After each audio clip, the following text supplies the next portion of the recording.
When David said, "The Lord is my shepherd," he was not merely quoting a poetic line. He was revealing a divine revelation birthed from deep personal experience. It was not the voice of a king speaking from his throne, but the cry of a man who had walked through loneliness, battles, rejection, and victory, and found that in every situation, the Lord was his shepherd.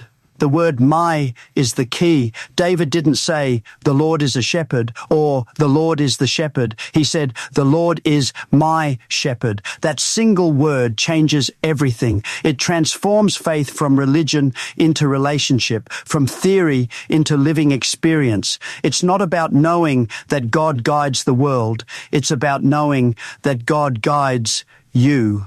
When you say, "The Lord is my shepherd," you are declaring that ownership of your life has shifted. You are no longer the master of your own path, no longer striving to find your own way. You are surrendering your direction to the one who knows every turn of the road ahead. The sheep never chooses the path. The shepherd does. And because the shepherd knows where the green pastures are and where the still waters flow, you can rest knowing you are led by perfect wisdom. This is the place where true faith begins, where self-dependence ends, and divine direction starts. So many people live their lives struggling under the weight of control, trying to manage their own future, to fix what is broken, to open doors that only God can open. But when you truly say, "The Lord is my shepherd," you are saying, "I release control. I will follow where you lead." And in that surrender, peace enters. You stop striving and you start trusting. The shepherd doesn't need your advice. He needs your obedience. He doesn't ask for your strategy. He asks for your surrender. The reason many believers feel lost or weary is because they know the shepherd's name, but not his leading. I have heard about him, sung about him, even preached about him, but they have not learned to follow his voice.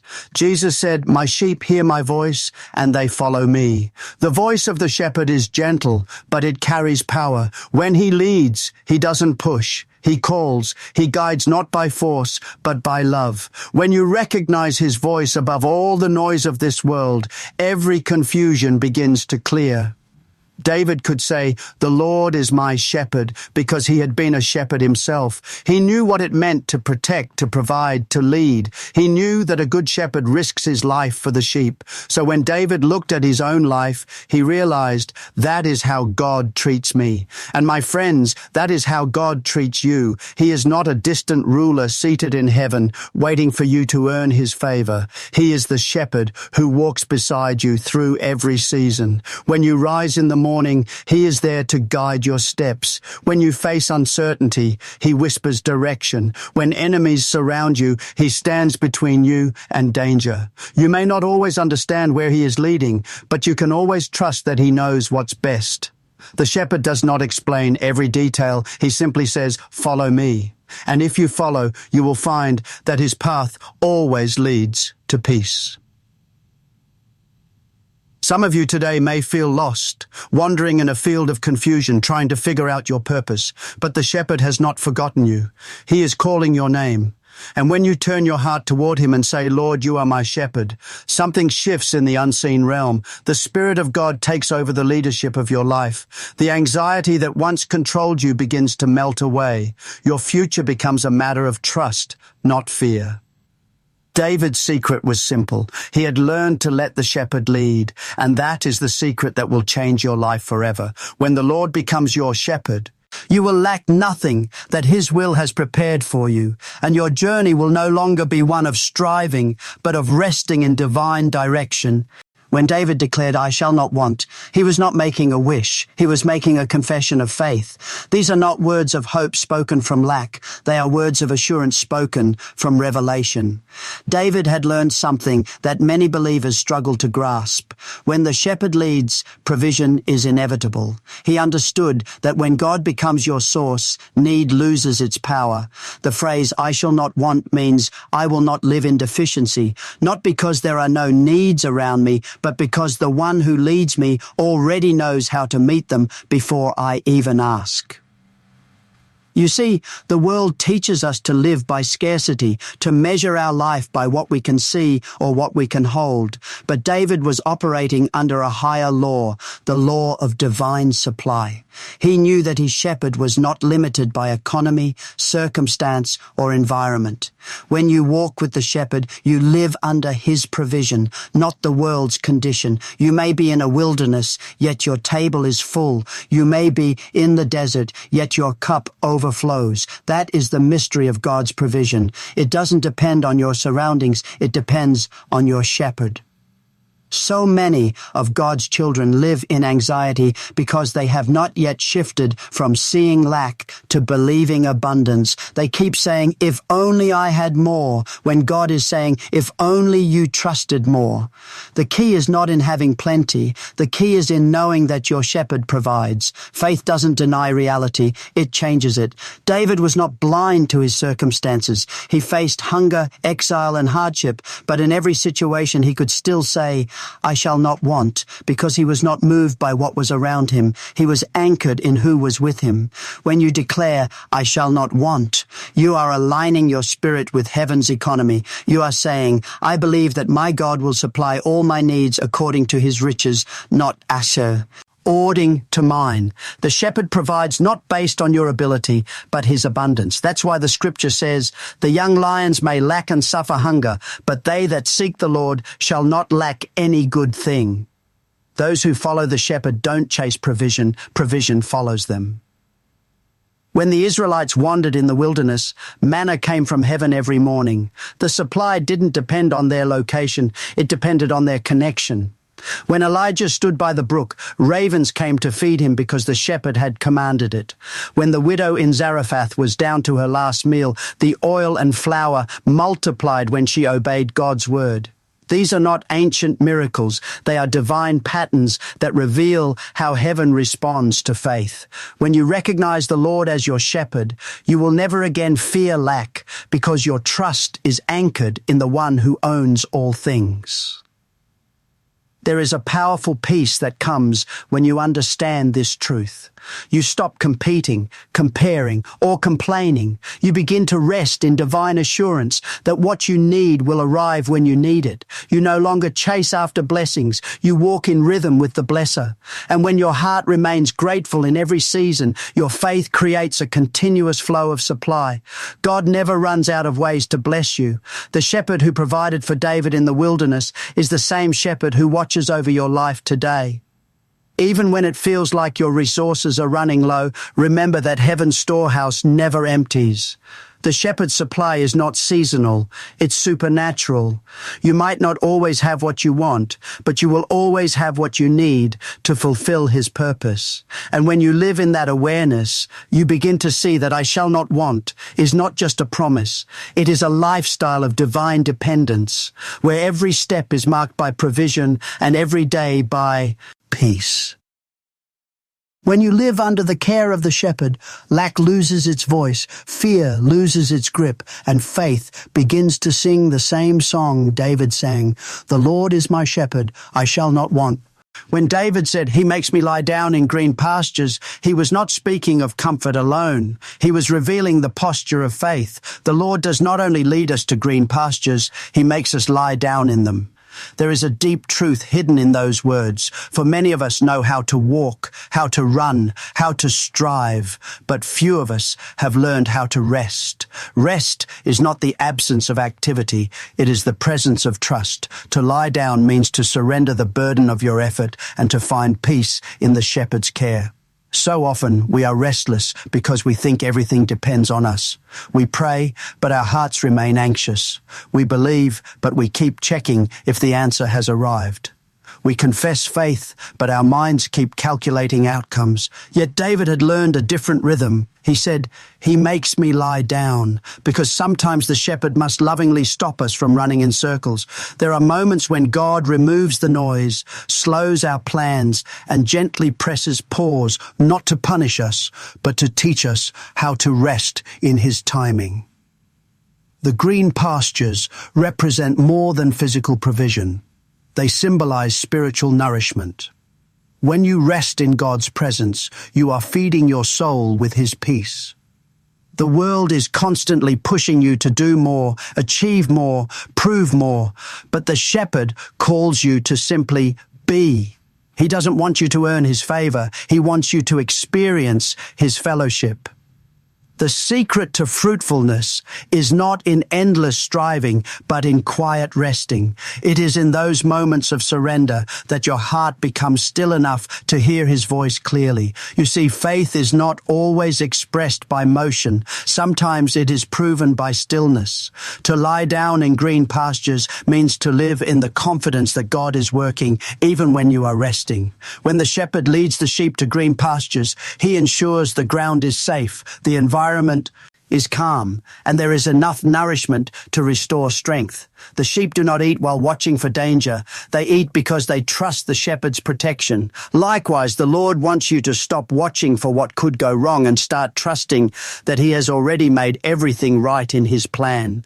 There are seasons when God will bring you to stillness, not because you have failed, but because you are about to grow. It is in the quiet seasons that the deepest roots of faith are formed. Many people resist those moments, thinking that delay means denial. But the shepherd knows that what grows too fast cannot last. He makes you lie down so that you can be strengthened from within, so that when you rise again, you will walk not in weakness, but in renewed power. Sometimes your green pastures may not look like success. They may look like hiddenness, like waiting, like silence. But it is in those green pastures of unseen preparation that God restores your soul. He is not only leading you to blessing, he is preparing your heart to carry it. The shepherd doesn't hurry your process. He perfects it. Every pause has purpose. Every delay has design. So when life feels still and you wonder why things are not moving as fast as you hoped, remember that the shepherd is teaching you to lie down. He is saying, "Rest, my child. Stop worrying about what's next and dwell in what I have already given." Because when you learn to rest in faith, anxiety loses its grip, fear fades, and your soul begins to breathe again. In that sacred stillness, your heart learns that the shepherd is enough. And when you rise from that rest, you rise renewed, stronger, clearer, and more confident in his leading. For only those who have learned to lie down in his presence can truly walk in his peace. When David said, "He leads me beside still waters," he was speaking about a peace that this world cannot offer. The still waters represent more than calm circumstances. They reveal the quiet strength that flows from the presence of God. The shepherd does not lead his people through chaos. He leads them through calm. He knows that your soul cannot drink from troubled waters. He knows that restoration comes not in noise, but in stillness. So he brings you to a place where the currents of anxiety cease and the whispers of his spirit can be heard once again.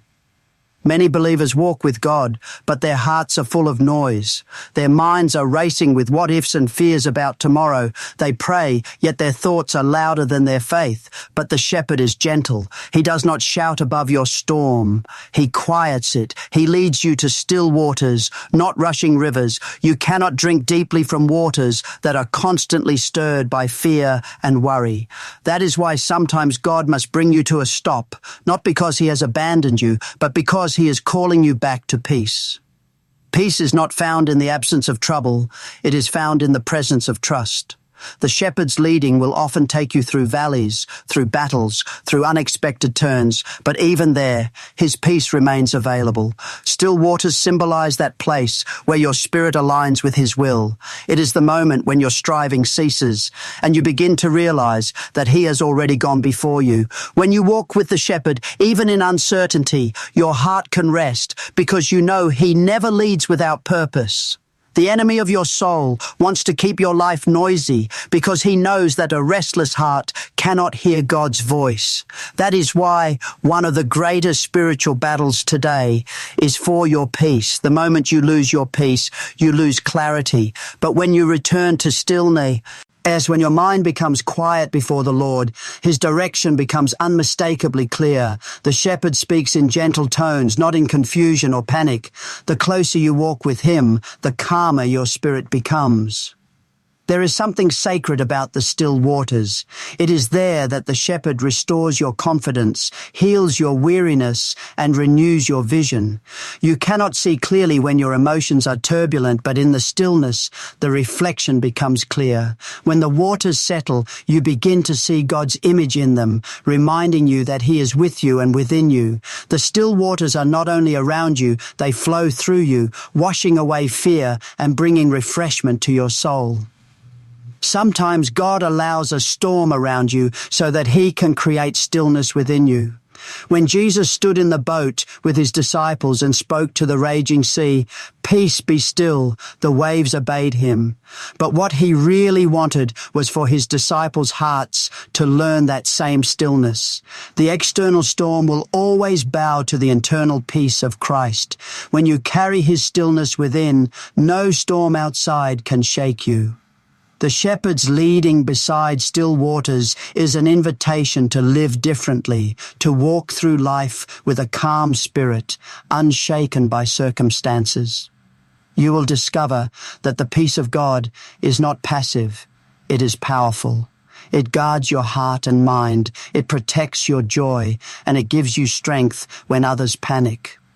When your heart is anchored in that stillness, you no longer react to every wave. You rest, knowing the shepherd controls the sea. And when you drink from those still waters, your soul becomes refreshed, your vision becomes clear, and your faith grows quiet but unshakable. You begin to realize that peace is not a place you visit. It is a presence you carry. And when you live beside still waters, you live in the unbroken flow of God's guide. Answer grace. When David said, "Though I walk through the valley of the shadow of death, I will fear no evil," he was revealing a faith that sees beyond circumstances. He didn't say, "If I walk," but "though I walk," because valleys are not optional in life, they are inevitable. Every believer, no matter how strong, must face seasons where the light seems dim, where the path feels lonely, and where fear tries to whisper, "You are not going to make it." But David had discovered the secret to walking through those valleys without losing his peace. He knew that even in the darkest moments, the shepherd was there. The valley is not a punishment. It is a passage. It is the road that leads from promise to fulfillment. God never leads you into a valley to leave you there. He leads you through it to transform you there.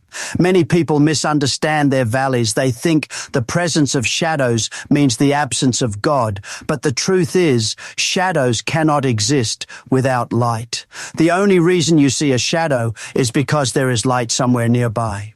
The valley of the shadow of death is not a place of despair. It is a place where you learn to trust the light you cannot see.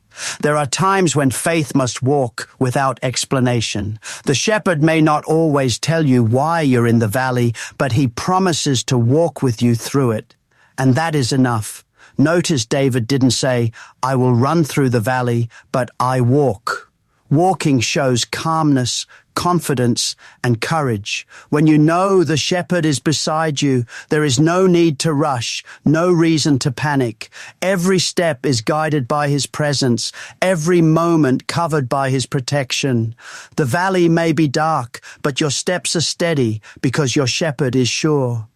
Fear has a way of magnifying the valley, making the shadow seem larger than life. But when you focus on the shepherd instead of the shadow, the fear begins to fade. David didn't deny the reality of the valley. He just refused to let fear define it. "I will fear no evil," he said, not because the valley was easy, but because he knew who walked beside him. When the shepherd is near, evil loses its authority. The presence of God is the antidote to fear. Some valleys are meant to strip away what cannot survive the mountaintop. In those dark seasons, God refines your heart, strengthens your faith, and teaches you dependence. You may lose things in the valley, plans, comforts, maybe even relationships, but what you gain is far greater. You gain a deeper awareness of the shepherd's voice. You learn that his rod and his staff are not symbols of punishment, but of protection. His rod fights for you. His staff pulls you close when you wander.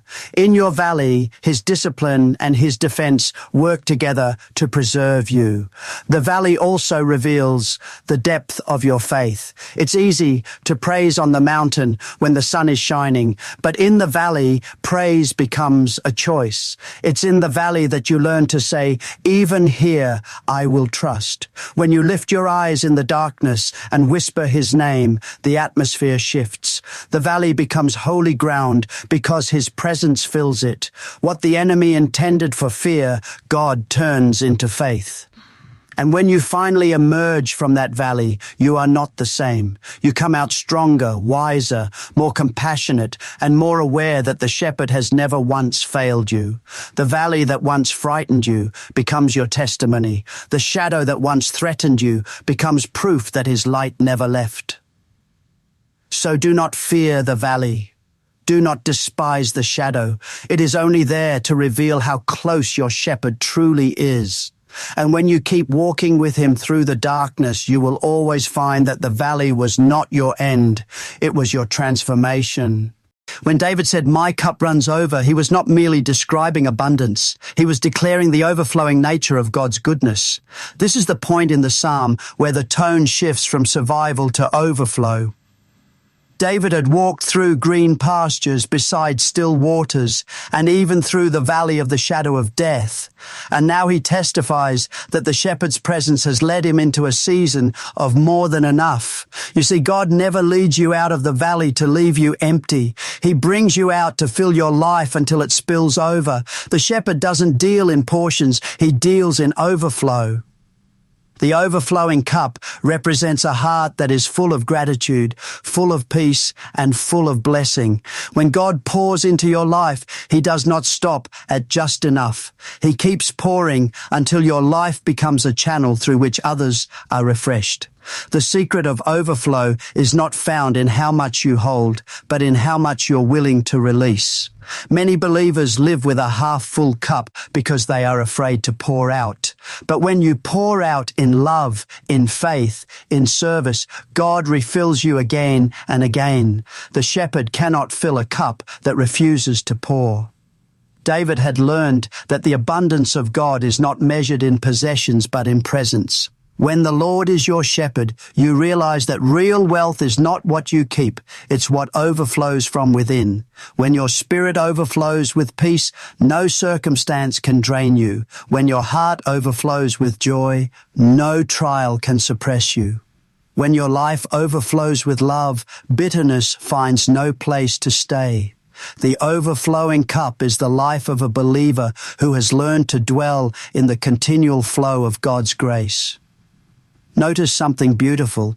David didn't say, "My cup is full," but "My cup runs over." A full cup means there is enough for you. An overflowing cup means there is enough for others through you. God blesses you not to make you comfortable, but to make you fruitful. The more he fills you, the more he expects you to become a vessel that blesses others. When you carry his love, his mercy, his generosity, you become a walking testimony of his faithfulness. The overflow also speaks of the anointing. When oil was poured upon the head of a king or a priest, it flowed until it covered every part of their being. It was never a drop, it was a flood. That is how God blesses. He doesn't anoint in moderation. He saturates you until his presence touches everything around you. When your cup runs over, your words begin to carry life. Your actions begin to reflect his heart, and your very atmosphere changes. People feel peace when they are near you because what flows from you comes directly from him. But remember, overflow does not come through striving. It comes through surrender. The cup does not fill itself. It simply stays under the flow. As long as you remain under the shepherd's hand, your life will continue to overflow. Many people move away from the source, chasing after blessings, but true overflow happens when you stay close to the shepherd. It is proximity that determines abundance. The closer you stay, the fuller you live. Sometimes the overflow will surprise you. You may not even notice how much God has poured into you until others begin to drink from your life. They find encouragement in your words, hope in your prayers, healing in your touch. And you realize this is what the shepherd meant when he said, "My cup runs over." It's not about material wealth. It's about a divine abundance that transforms everything it touches. So don't settle for a half-filled life. Don't live on yesterday's portion. Stay close to the shepherd. Stay open to his spirit and let your life be the cup that overflows with his goodness, his mercy, and his love until every part of you becomes a reflection of his abundance. For when your cup runs over, you are no longer just blessed. You become a blessing